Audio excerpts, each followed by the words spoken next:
chers amis de Makita, matériel fiable et réparable, bonjour. En fait, j'ai eu un petit souci avec la présente Duc 122.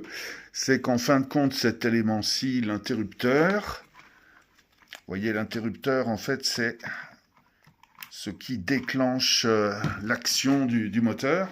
En fait, il est tombé en panne. Donc, j'en ai commandé un autre en Chine, surtout pas en France, hein, parce que ce petit truc, en France, est facturé 35 euros plus les frais de port, alors que la même pièce achetée en Chine, il faut avouer, c'est 4,50 € avec par contre beaucoup plus d'attente. Or, en fait, de manière à ne pas avoir à patienter, j'en ai carrément acheté une autre. Et je suis pas passé à la Duc 101 pour la simple et bonne raison que la Duc 101, elle est quand même beaucoup moins robuste.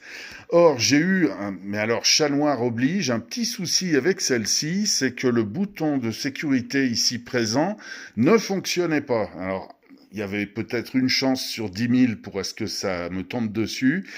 Il a fallu que, bref.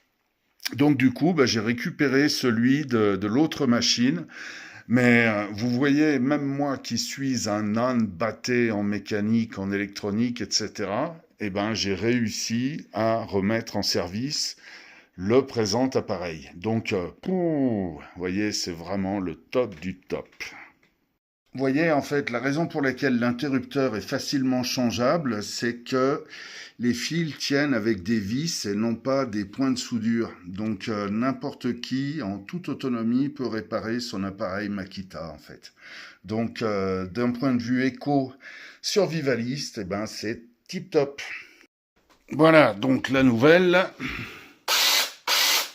Et ça marche, impeccable.